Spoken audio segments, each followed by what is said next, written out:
Hey everyone, welcome back to Reboot. It has been a while, but we are back with our Q&A episode after our episode 2 weeks ago on Halo, Destiny, and Bungie. I'm Mike Mahardy here with Jake Dekker. What's up? And Destiny 2, as of this video, is out. We've been playing a lot of it. So far, nothing but pleasant things to say for the most part, especially compared to the first game. I saw, the video that we last did was more, like some of the influence that Bungie has had on shooters and the video game industry in general, and like the Xbox might not even exist today as it is if it wasn't for Halo kind of saving it back in the day when it moved from Mac over to Microsoft. But we really wanted to dive into that, kind of a brief history of Bungie and where they're at now and what they're doing with Destiny 2 and how that kind of is it spawned from what they did with Halo. And we got a few questions we want to get to. We might as well just jump right into that. First off, one of the comments that I saw that was prevailing throughout the YouTube section was that, like, it sucks the Halo isn't as good now. 343 is screwing up the Halo, the franchise in general. I don't love Halo 4. I like Halo 5 more. I think it's a good game, great in a lot of ways. Halo 4, I thought the campaign was kind of boring. I thought they did a good job of introducing new enemies in the new world, but I will agree with a lot of people saying I think Bungie understood what made Halo special more than 343 does. I'm the opposite. I think I liked Halo 4. I liked Halo 4 more than I liked Halo 5. But yeah, I agree overall that I think Bungie definitely understood what Halo was more than 343 does. But I mean, I still enjoy what 343 has been making. Like, I've been having fun with it. But definitely, like, I will never be as hyped as I was for Halo 2 or 3. Or even, Reach. Oh, yeah. I was really hyped for Reach as well. Reach was awesome. Which I think is not the best, but I think that is an underrated Halo game. Oh yeah, it's one of my favorites. My favorite in terms of like campaign is the first game. Multiplayer, I'd say 3, but I think overall Halo 2 is my favorite Halo game. I don't know, a lot of people in the comments were saying their favorites, and just editing this video a couple weeks ago made me want to play Halo again. I busted out the Master Chief Collection, which, left a sour taste in our mouths after the launch issues, the servers and everything, when people just wanted to jump right into multiplayer. But I played a system link, like LAN party, at my parents' house over vacation with some old high school friends, and that was like the most fun I've had with games in a while. We do have a couple questions I want to get into. Jake, I'll have you read the first one. Okay. Monkey X Move 35 says, Bungie's Marathon was also the very first FPS game to include dual wielding and rocket jumping alongside Rise of the Triad, which released on the same day. Yeah, so I mean, if you watched last episode, I talked a lot about Marathon and how free look in games, especially in like a mouse, like we take it for granted today, be able to look 360 degrees around you and up and down on on two different axes. Marathon was the first game to have complete free look. In System Shock, you had to toggle into it. Doom, you can only move side to side with your viewpoint. But yeah, Marathon also like introduced rocket jumping, and like they said, dual wielding. Rise of the Triad, I think after reading up, it was December 21st, 1994. Marathon and Rise of the Triad both released in the same day, and they were the first games to have dual wielding, which is weird. But yeah, that became an influence, obviously, on Halo 2. Halo 1 did not have dual wielding. And then Halo 2, you could have the two different guns. Like the SMG pistol combo was always awesome. The Needler and SMG. But yeah, and then in GoldenEye, you could actually have two different guns. If you had the all guns cheat on, you could do AA, and then to go cycle backwards, you press Z and A, and then A again. You'd have like the Klob in one hand, and then the... Oh yeah, I forgot about Uzi. that. Yeah, but anyway, yeah, it's weird how many small things Bungie did to contribute to what shooters are today. And I went back to play a little bit of Marathon, not recently. It was like a year or two ago, but it doesn't hold up as well. But yeah, having free look, I can't imagine going back to the original Doom without that, and just being able to only look side to side. But yeah, it's we take it for granted today. Have you ever played Marathon, Jake? That one they brought to Xbox 360, right? Yes. Yes, I played that. That's the version Marathon. you played? Mm-hmm. Yeah. I played it on 360. Yeah, because I remember System Shock, you had to actually like kind of toggle into the free look to move around, and that was kind of a pain. That game was a little slower paced than Marathon, though, so I don't think it mattered as much. But yeah, so Monkey X Moo 35, thank you so much for your comment on YouTube. As always, we go through the comments every episode to see which ones would be best for Q&A. I have one more today I wanted to get to. Gray Fox on YouTube says, I enjoyed Destiny, and I hate to be that guy because I hated that guy, but now I'm all about Warframe and really feel disillusioned by how tight Bungie's control of player customization and experience is. I still enjoy Destiny, but wonder why they can't let go of the reins and let the players go wild. I think the next video should be a comparison of the history of Destiny against the history of Warframe and digital extremes. To touch on that first, unfortunately, we probably have to be focusing more on games coming out. I know next episode, which we could probably actually tease because I'm dead set on what we're going to do. It's interesting because I mentioned Warframe in the last episode. I've never gotten the chance to play it extensively. I probably played 2 hours, which obviously with a game like that that's nothing. That's a drop in the bucket. But I did not like Destiny 1 as much as I thought I would because Bungie is kind of a control freak with the progression and with the time you spend in the game and how you get rewards. So far, about 10 hours into Destiny 2. Actually, as of this video, I'll have played much more. But when we're recording this, I played about 10 hours. And I'm not seeing that as much in Destiny 2, which is refreshing. I think you're farther than me, Jake.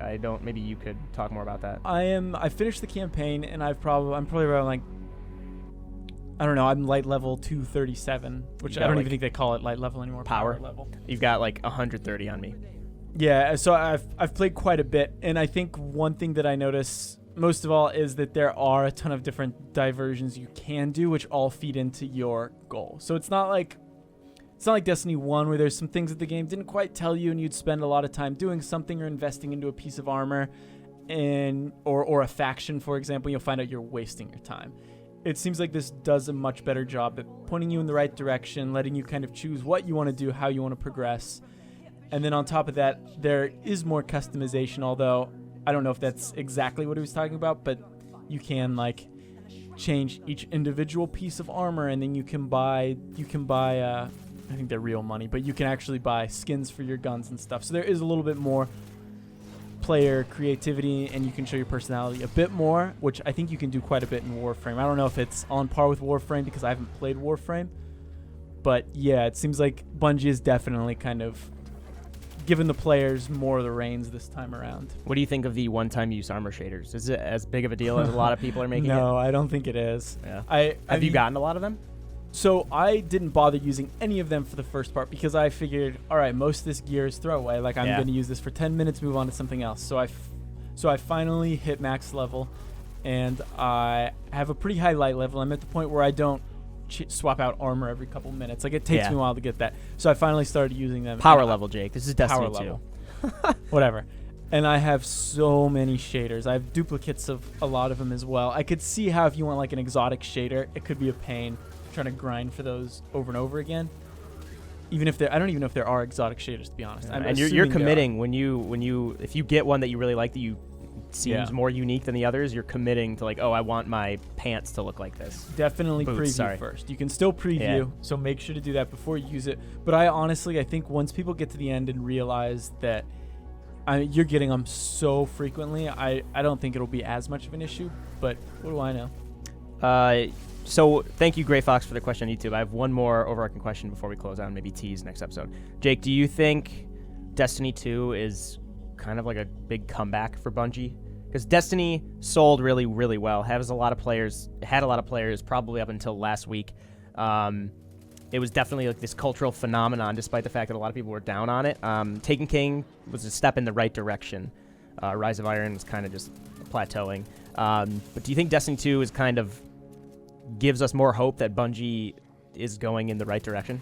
I thought that with Taken King, because I played a lot of the first Destiny, but I really did not like it. It was just kind of I just kept playing, but I was like, why am I doing this? And I think Taken King, when Taken King came out, I finally kind of got more invested in it. I kind of understood what I was doing. I was looking forward to grinding, looking forward to playing with friends. I think Destiny 2 is a even bigger step in the right direction. I think it's a fantastic game. And I don't know, I kind of think Bungie kind of always knew what they were doing to an extent. I just feel like they were jumping into some uncharted waters with Destiny 1, and it sounds like there was a lot of development issues and disagreements, and things got scrapped. It seemed like there was a lot at play during Destiny 1 that I feel like with Destiny 2 they finally figured out what they're going for, what they're going to do, and using what they learned with Taken King, they kind of built on that and made something very solid.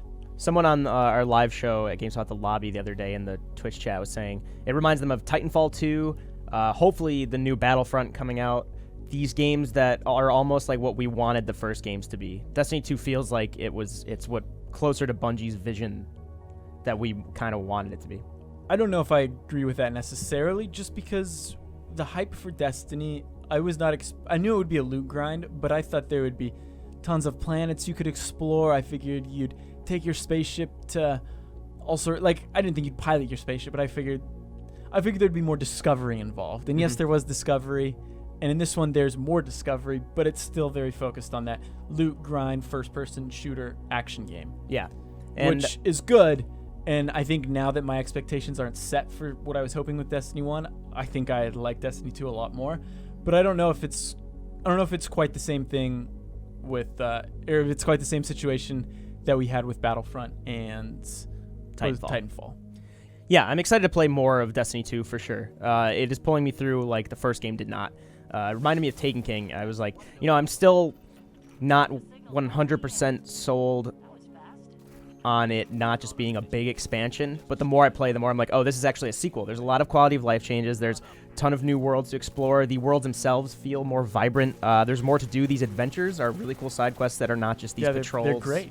The public events, you can actually see them on the map and when they're going to happen, and you don't have to go to a website to see what's going on the moon or Mars or whatnot. The public events are also like pretty cool boss fights too. They're still bullet spongy. Like, I guess that's going to happen in this game. But they're more nuanced every time I'm fighting them, like these rituals that you kind of interrupt that they get pissed off about, and then you have to fight them a certain way. But all in all, I think this is, giving me more hope. I knew Bungie knew what they were doing, but it seems like they're making good on what they wanted to do in the first place, I personally think. But as always, thank you for submitting your questions on YouTube, your comments on YouTube. We will be back next week. We are going to be talking a lot about Nintendo. We've been playing, we played, at this point, we can say, we've been playing Metroid Samus Returns. I don't have like a review score, but I absolutely love that game. It's fantastic. Yeah, so we're going to be talking about about Metroid. This will go up a couple days after Metroid releases on the 3DS. We're going to be talking about Mario plus Rabbids. We're going to be talking about Breath of the Wild. We're going to be talking about the Switch in general. Just overall how Nintendo is just like killing it this year. And we'll be talking more about that next week. So in the meantime, as always, hit us up on Twitter at Mahardy or Jacob Deck with 2 Ks.